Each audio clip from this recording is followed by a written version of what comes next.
Master जी क्या कर रहे हो? देख नहीं रहा है क्या? अंडे पर से पंख हटा रहा हूँ। हाँ? पंख कहाँ है? जब हाथ में अंडा नहीं है तो पंख कहाँ से आएंगे भाई? आप हताशा की स्थिति में लग रहे हैं। शायद आपका दिमाग खराब हो गया है। जरा बताएंगे क्या हुआ? यदि आप इस निराशा के बारे में जानना चाहते हैं तो आपको इसे मेरे परिचय से लेकर देखना होगा। अय, मेरा नाम सुनील है, उपनाम दोरा बाबू। उम्र आपको पूछना नहीं चाहिए, मुझे कहना नहीं चाहिए, बस एवरेज। अब मुझे सिर्फ एक ही समस्या है, शादी। गांव में अभी बूढ़े लोग पूछते रहते हैं, अरे दोरा बाबू उम्र बहुत ज्यादा हो गया है, अब कब तुम शादी करोगे? शहर के दोस्त हंसते हैं कि अभी क्या शादी करोगे। अच्छा, दरअसल अभी मैं अगर सोशल मीडिया पर शादी कर लूं और ये कहकर मैं वोट कर लूं तो 150% उत्तरदाताओं ने उत्सुकता से जवाब दिया कि उन्हें शादी कर दीजिए। हाँ, सो फनी यार। ये देखने के लिए कि मेरे नसीब में कौन है, मैं ब्रह्मानंदम पंतुलू को कोई रिश्ता है तो देखने के लिए कहा था। उसे फोन करना पड़ेगा।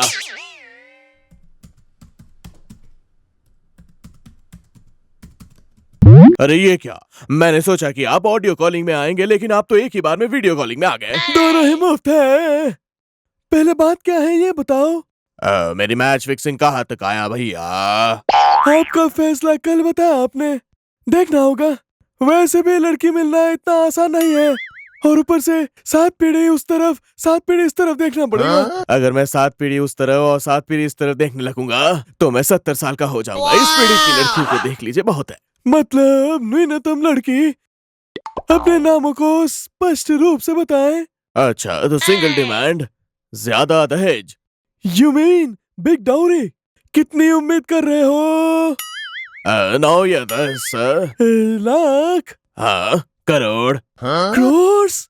अयो अयो, क्या आप केयर ऑफ प्लेटफॉर्म हो और आप चाहते हैं कि एक लड़की जिसके पास खुद का फार्म हाउस हो? नसीब में लिखा होगा तो जरूर होगा।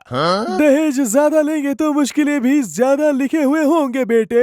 अगर पैसा दिया तो कुछ भी बर्दाश्त कर सकते हैं। इतने करोड़ों के लिए इनकम टैक्स की समस्या होगी। नगदी के रूप में नहीं चाहिए, खेत जमीन देने के लिए कहिए, वो कहीं रीतु बंधु या भरोसा कुछ तो है, उसमें भी पैसा आएगा, बड़ा मजा आएगा। अच्छा जी, आप कोई रास्ता नहीं छोड़ेंगे जहाँ से पैसा आए? अगर पैसे वाली लड़की हमारे जीवन में प्रवेश करती है तो वो जो कुछ भी कहती है वो मुस्कान के साथ कर सकता हूँ। तो यही फाइनल है? अरे पक्का। सपना नाम की लड़की, ये लड़की भी मैच फिक्सिंग करने की जल्दी कर रही है, पता करके ही बताऊंगा। अम्मा बोलो। मेरे पास इतने पैसे हैं, अब तक मुझे दूल्हा नहीं मिला। अपनी हैसियत के हिसाब से सामने वाले भी इतना अमीर होना चाहिए ना। मैंने जो कहा शायद आपको ठीक से समझ नहीं आया होगा। हमें अब पैसे वाली लड़के की जरूरत नहीं है, हमारे पास बहुत पैसा है। मुझे ऐसा लड़का चाहिए जो मेरी बात हमेशा सुने। मुझे डाउरी चाहिए और लाइफ में सुंदर लड़की भी। ये कॉम्बिनेशन तो बड़ा मजेदार होगा। वही तो, आप उड़ने के लिए कहो तो उड़ने वाले, आप कूदने को कहो तो कूदने वाले लड़के को भी देख कर आ रहा हूँ मैं।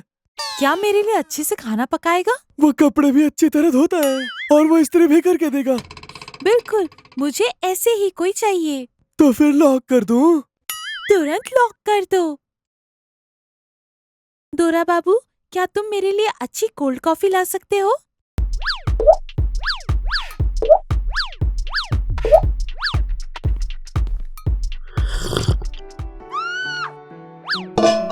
ये क्या है? Cold coffee? मैं इसे पीऊंगी तो ऐसा लग रहा है कि मुझे जुकाम हो जाएगी। क्या तुम्हें कॉफी बनानी नहीं आती? नहीं आती। नहीं आती? वो ब्रह्मानंद पंतुलू तो कहते हैं कि तुम्हें सब आता है, तभी तो मैंने तुम्हें इतने पैसों से खरीदा।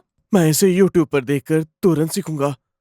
दोरा बाबू, तुम YouTube देखकर कब खाना बनाना सीखोगे और कब मैं बैठकर खा पाऊंगी? नहीं चलेगा, तलाक ले लेंगे। अब मुझे नहीं रहना। ओहो, अंडे पर पंख झुंझलाहट पर खींच रहे हो क्योंकि पत्नी तलाक दे दी। तलाक हो जाता तो अच्छा होता, मुझे खुशी होती। क्या आपकी हताशी का कोई कारण है क्या? आप जरा खुल के बताइए हमें। अरे अच्छा गंजा, एक बार में ही सब कह दूंगा तो अंडे पर पंख नहीं बचेंगे। देखो।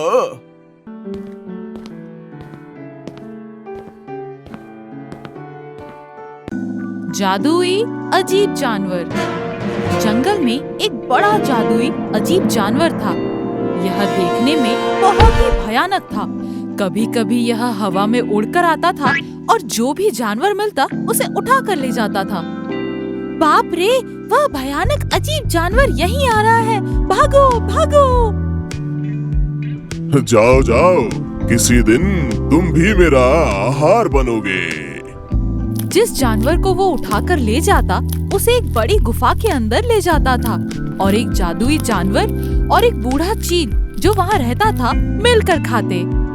यह जादुई अजीब जानवर इस तरह जंगल में घुस आया है। एक बार की बात है, जंगल में एक दुष्ट लोमड़ी रहती थी। इसकी बुद्धि बिल्कुल भी ठीक नहीं थी। उससे अपने साथियों की खुशी सही नहीं जाती थी। एक जानवर के बारे में दूसरे को कुछ न कुछ कहकर उनके बीच में झगड़ा कराती थी। उससे वो सब एक दूसरे से लड़ते रहते थे। वह देखकर लोमड़ी को बड़ा मजा आता था। बाद में यह महसूस करते हुए कि उनके बीच की लड़ाई का कारण चालाक लोमड़ी है, सभी जानवर उसकी पिटाई करके वहाँ से भगा दिए। बाद में वह लोमड़ी वहाँ से भागकर छिपने के लिए एक गुफा में जा पहुँची। उसी गुफा में एक बूढ़ा चील था जिसको उसने अपनी पूरी कहानी बताई। चिंता मत करो दोस्त, मैं तो बस तुम जैसे लोगों का इंतजार कर रहा हूँ। मेरे पास कुछ शक्तियाँ हैं, उनके साथ मैं तुम्हें एक जादुई अजीब जानवर में बदल दूंगा। तुम उड़कर जाओ और उन जानवरों से बदला लो, लेकिन जिस जानवर का तुम शिकार करके लाते हो उसमें आधा जानवर मुझे दे दो। तो 21 जानवरों को खाने के बाद मेरा बुढ़ापा दूर हो जाएगा और मैं एक शक्तिशाली जवान जादुई बाज बन जाऊंगा। तो बताओ, तुम तैयार हो?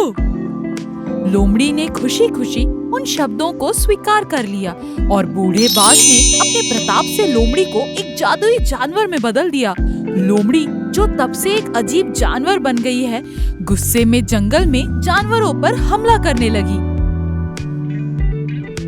एक दिन भालू, जो उस अजीब जानवर के पीछे गया, उसने चुपके से गुफा में हो रही हर चीज को देखा। थोड़ी देर बाद जब जादुई अजीब जानवर बाहर गया, बूढ़े बाज पर हमला कर दिया और उसे मार डाला। इसके साथ ही हवा में उड़ने वाला जादुई अजीब जानवर जमीन पर गिर गया और लोमड़ी में बदल गया। उफ, जब मैं वापस पुराने रूप में आ गई, सारी ऊर्जा चली गई है। अब मैं क्या करूं? तब लोमड़ी सभी जानवरों से घिरी हुई थी। जब भालू ने सबको वह सब कुछ बताया जो उसने गुफा में देखा था, तो उन सभी ने गुस्से में लोमड़ी पर हमला कर दिया।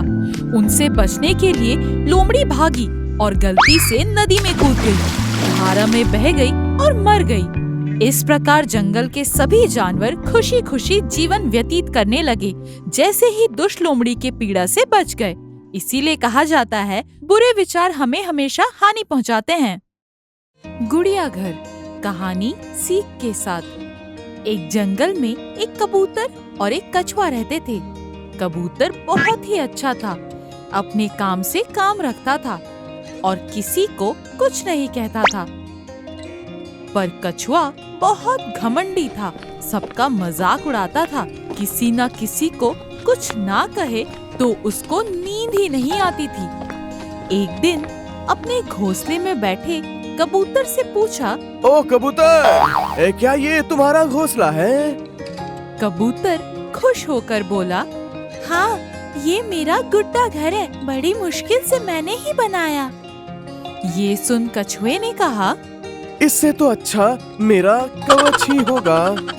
ये कहकर उसका मजाक उड़ाया। इससे क्यों उलझूं, समझकर कबूतर चुप हो गया। फिर भी कछुआ छोड़ा ही नहीं। धूप हो या बारिश हो, सब घोंसले को छूते हैं लगता है। पता नहीं उसमें कैसे रह रहे हो। मैं तो धूप हो या छाँव हो, मुझे तो कोई तकलीफ नहीं होती। मैं तो बड़े मजे से रहता हूँ इसके अंदर, और मेरे पास ये तो जन्म लेते साथी था। कहते हुए डींगे मार दिया। ये घोंसला मैंने अपने आप बनाया, इसलिए ये कैसा भी हो मुझे अच्छा लगता है। कहते हुए कबूतर किसी और बात के लिए ना रुकते हुए आहार की तलाश में उड़ गया। कुछ दिनों में कबूतर के पास उसका मित्र तोता और कछुए के पास उसका मित्र खरगोश आए हैं। पेड़ के ऊपर कबूतर तोता पेड़ के नीचे कछुआ और खरगोश बातें कर रहे हैं। बारिश का मौसम होने की वजह से बारिश की छोटी सी बूंद पड़ने लगी और जल्दी ही बड़ी बारिश में बदल गई। तुरंत कबूतर और तोता भीगे बगैर अपने घोंसले में चले गए। कछुआ अपने कवच में चला गया, पर उसका मित्र खरगोश छांव ना होने के कारण बारिश में भीगते ही रह गया। कछुआ भी कुछ नहीं कर सकता था, दुखी होकर देखते रहने के अलावा। तब कबूतर ने खुशी से कहा, सिर्फ तुम अपने कवच के अंदर रह सकते हो, पर मेरे घर में तो मेरे मित्र भी आराम से रह सकते हैं, इसीलिए मुझे मेरा गुड्डा घर बहुत पसंद है।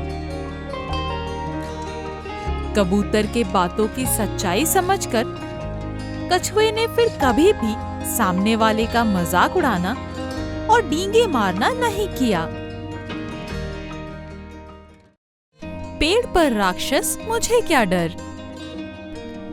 एक गांव में रामू नाम का एक लड़का रहता था। वह लड़का बहुत बुद्धिमान था। कोई किसी भी तरीके से उसे डराने की कोशिश करे, वह बिल्कुल भी नहीं डरता था। ऊपर से कहता था, बस इतना ही, बहुत डर गया। एक बार पेड़ पर जो राक्षस था वह गांव पर आ गिरा। उसे दूर से देखकर गांव के सभी लोग डर के मारे चीख पड़े और भाग गए। लेकिन जब तक रामू देर से उठा तब तक राक्षस हर घर ढूंढ रहा होता है। खाने के लिए इंसान या कोई और भोजन के लिए हर जगह ढूंढ रहा था। इस बीच बुद्धिमान लड़के रामू ने अपने पास कुछ जले हुए रोटियां रखी। देखने में ये पत्थर की तरह थे। राक्षस वहाँ पहुँच गया। लड़के को देखकर उसने गुस्से में पूछा, अरे तुम क्या कर रहे हो? मेरी तरफ देखकर भी डर नहीं रहे हो? डर? क्यों? एक बात बताओ, पेड़ पर राक्षस से मुझे क्या डर है भला? क्या ये तुम्हें मजाक लग रहा है? क्या तुम्हारे पास इतना ताकत है जितना मेरे पास है? देखो, ये मेरी ताकत है। कहते हुए उसने रोटी को कचर कचर खा लिया। क्या तुम उन पत्थरों को खा रहे हो? मुझे चट्टाने खाना बहुत पसंद है। भूख लगने पर मैं बड़ी बड़ी पहाड़ियाँ भी खाता हूँ। उसने बहादुर होने का नाटक करते हुए कहा। शैतान चौंक गया। यह देखकर बुद्धिमान लड़के को एक और विचार आया। यदि आपके पास बहुत अधिक ऊर्जा है तो आपको वही करना चाहिए जो मैं कहूँगा। उसने पूछा, हाँ करूँगा, लेकिन ऐसे करने के बाद तुम्हें निकलना तय है। राक्षस ने कहा, बस इतना ही। कहते हुए उसने खेल में जीती हुई कई कंचे नीचे फैला दिए। इस पर चलो। उसने कहा, बस इतना ही, इसमें क्या मुश्किल है? उसने कहा और वह अपने बड़े शरीर के साथ कंचों पर चलने की कोशिश करने लगी। कंचे हिल गए और वो नीचे गिर गई। बस उसके खोपड़ी के 2 सींग टूट गए। मैंने तुम्हारे सिर से सींग तोड़ दिए, तुम्हारी जीभ भी काट दूंगा। कहते हुए वह राक्षस के सामने हंगामा करने लगा। पहली बार डरा हुआ राक्षस, यह मेरी जीभ को भी काट सकता है, तुरंत भाग जाना चाहिए, सोचकर वह धीरे से उठा और लड़के से छुपकर जल्दी से भाग गया। उस दिन से राक्षस ने गांव की ओर आना बंद कर दिया। बुद्धिमान लड़के रामू के साहसिक कार्य के लिए आसपास की सभी ग्रामीण ने काफी सराहना की। कहानी का सीख है कि डर में बैठ जाने से काम नहीं कर सकते।